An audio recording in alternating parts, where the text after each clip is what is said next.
welcome to my channel. My name is Arit. Thank you for watching. As always, don't forget to like, comment and share this video. So we're looking at LinkedIn, specifically around making those introductions to employers and how to research companies, etc. I think this is the third video I've done around using social media for job hunting purposes. So if you haven't seen the others, do watch them because they all kind of link together, and particularly the one on getting your profile ready, your LinkedIn profile ready for job hunting purposes. And there'll be a link in one of these corners somewhere because YouTube keep changing stuff, so I have no idea which corner it's going to pop into, but do watch them.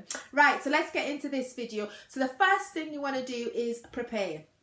Now get yourself, pull together a list of maybe 10 companies that are of interest to you, and go onto LinkedIn, go onto all their social media pages, go onto their website. You want to look at their latest news section, you want to look at their Twitter, their Facebook. You want to kind of find out, you're trying to look for as much information about the business as you can, particularly around what they are passionate about. So look at their corporate social responsibility. On Instagram, are they talking about any charitable runs they've been involved in, or charitable events, ways in which they give back? Because ultimately you want to find out if that company's values match your own. And you also, in terms of new products and services, you don't want to be joining a sinking ship now, do you? So it's super important that you do your research on this 10 to see if they are indeed the right fit for you. Once you've done that, you want to follow them. That's number 2, is to follow them. So follow them on LinkedIn, Facebook, Twitter, Pinterest, whatever platforms they are on. And the reason that you're following them is because then you will get their latest news, all of the hot topics from that business, which is super important for you because that's what you will use to discuss in your letter of introduction. And also, if they have a newsletter function, sign up to it. Because again, it means you've got your finger on the pulse, and ultimately that's what any hiring manager wants to see, is that you are as interested in their business as they are interested in you potentially joining their business. So 2, follow them. The third thing you want to do is to pinpoint a point of contact. Now, if there is an open vacancy, then that point of contact might be written there. If there isn't, don't be afraid to ring up the company and just ask who's responsible for recruiting for that particular role. And if there's no role on offer, then ask for who heads up the talent team, as in HR, the hiring manager, but also who heads up the department that you're interested in joining. Now, if they're like, I'm not telling you anything, and there is a vacancy, then on that, go back to the job description, because generally in a job description, it will say which department the role is part of and who. They'll give you the job title of the person the role reports into. So when you have that information, you just need to run it in Google or run it in LinkedIn. Use the advanced tools in LinkedIn as well, because it means you can narrow your search down to company and that job title, and I'm sure you will find out the person you are looking for. And when you have that, again, do your research on that person as well. I call it professional stalking, because the more you can personalize the person, the better and more authentic your letter of introduction will come across. Don't get it twisted. I'm not talking about eerie stuff. You know, you're just looking at articles the person might have written on their LinkedIn, for example. You're looking at things that they've commented on and what they've said. You're looking at articles or posts on social media that they may have liked, because you might find that there is some similarities between you and them, which you can reflect in your letter of introduction. But to pinpoint a point of contact, that's a lot of pinpoint a point of contact, a lot of P's in there. Now the next thing, the 4th one you want to do, is to get an intro.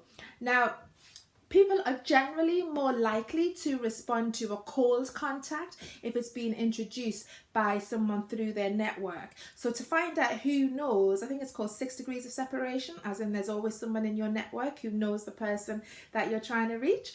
Well, have a look at your LinkedIn network, and that's why it's super important that you build a LinkedIn network, and you can check out the video that tells you how to do that. But see who knows somebody in that organization or the person that you're trying to reach out to, and ask them if they'll do an introduction on your behalf. Now, if nobody knows them, this is where all of your research comes into play in point number five, which is when you introduce yourself. So in this instance, say for example, the person you're interested in says me, I'll use myself as an example. So I wrote an article on why are my job applications being ignored. So the subject title of your letter or your email to your point of contact could actually be the title of my article, because that gets my attention straight away. And when you, in your opening paragraph, should be why you liked it and why you identified with it and how you identified with it, because already then I'm interested in reading more from you, because I can see that you've done your research and you've taken the time to write to me to tell me that you liked my article. So, and then from then on, as I've said always, a business generally advertises a vacancy because it's in pain. And by that I mean it's either lacking a skill or a resource that is impacting its ability to become more profitable and productive. Now you need to present yourself as being a solution to their problem, the painkiller. So in your letter of introduction, you want to talk about how your skills and your experiences really will help bring a solution to their business by relating it to the job that they're advertising. And don't just think about the business as it is today, think about it as it will be in the future. And how do you think about it as it will be in the future? By looking at the news and the content that they have posted online, which is talking about their vision for the business.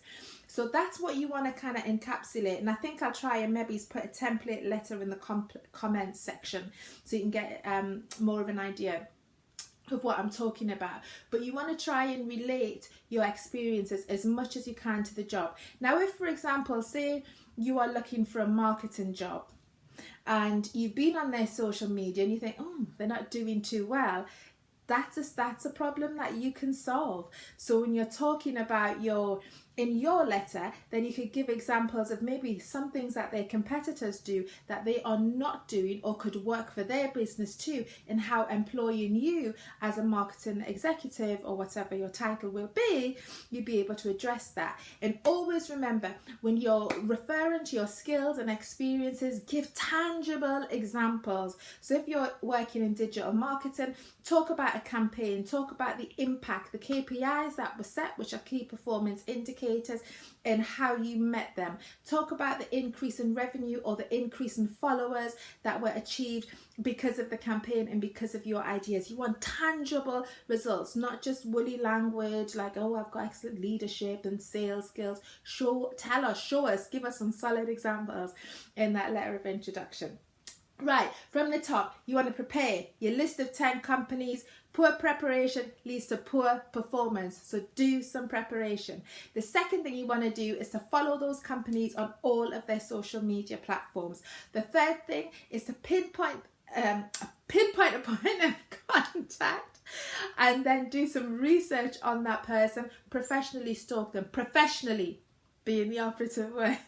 Then you want to get an intro either from your existing network, and if you're not able to get an intro from your existing network, you need to move on to number 5 regardless, which is to introduce yourself. Anyway, I hope you found that useful. Feel free to share this video and I look forward to seeing you again soon. Take care. Bye bye.